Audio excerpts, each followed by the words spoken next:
Привет, друзья! С вами Алекс из Индии, и мы продолжаем исследовать форт Амбер, который находится в 11 километрах от Джайпура. Дорогие друзья, подписывайтесь на канал, чтобы не пропустить новое видео. Дальше будет только интереснее. Ставьте лайки, пишите комментарии, свои пожелания и критику. Мне важно знать ваше мнение для улучшения канала. Форт был назван в честь богини Амба, более известной в индийской мифологии под именем Дурга. На гребне скалы, на которой сейчас находится форт Амбер, укрепленные поселения существовали более 1000 лет назад.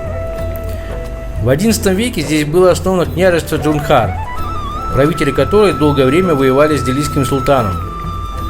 Амбер находился на главной дороге к Дели, поэтому его укрепление было стратегически важной задачей. А в XIV веке сюда переносится столица, и княжество теперь носит название Амберского. В долине за фортом была построена княжеская резиденция Кадими Махал, а для дополнительной защиты крепость Джайгарх, расположенная выше на скале и соединенная с фортом Амбер подземными входами. Расцвет княжества наступил в XVI веке, когда Раджа стал союзником династии великих моголов. В 1588 году в Джайгархе начинается крупное производство пушек, что приносит материальное благосостояние княжеству, и начинается масштабная перестройка форта Амбер Раджой Мансингхи I, которая продолжается его внуком Раджой Джай Сингхом I. Именно тогда крепость превращается в великолепный дворцовый комплекс с 4 изолированными дворами, искусственным озером Майоты, садами и храмами. В 1727 году Раджа перенес столицу княжества из Амбера в Джайпур, после чего форт-резиденция стала приходить в упадок. В новую столицу переехали не только княжеская семья, но и знатные придворные. Остались лишь служители храма. Форт Джайгарх еще долго играл заметную роль, благодаря выгодному стратегическому положению. В 2013 году форт Амбер был включен в список всемирного наследия ЮНЕСКО. Посетители попадают на площадь Джалипчоу через солнечные ворота, которые предназначались только для прохода Раджи и его сановников. На площади проводились парады гвардии, а также праздновались военные успехи. Поверху окружающих зданий расположены галереи, через решетчатые окна которых женщины гарема Раджи могли наблюдать за торжествами. По закону женщины не могли показываться посторонним.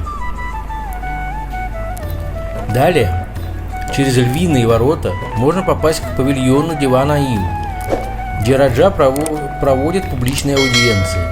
Особое внимание обращает на себя колонны, которые завершаются красиво вырезанными из мрамора слоновыми головами. Создается ощущение, что слоны поддерживают арки крыши хоботами.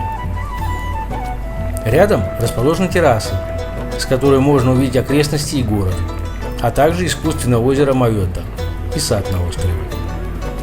В центре сада когда-то работал фонтан, а воды с озера привносили прохладу во дворец. В частный двор Раджи можно пройти через ворота Ганеши. Верхнюю часть здания ворот, имеющего 3 уровня, украшает статуя бога Ганеши, выполненная из цельного куска коралла. Сами ворота украшены мозаикой и ажурной каменной резьбой. 2 жилых дворца Махараджи, Шиш Махал и Сук Нивас, находятся в 3-м дворе и выстроены друг напротив друга. Зал Шиш Махала украшен зеркальными узорами на стенах и потолке таким образом, что даже одна зажженная свеча способна вызвать эффект звездного неба и осветить весь зал.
Итак, друзья, спасибо за просмотр.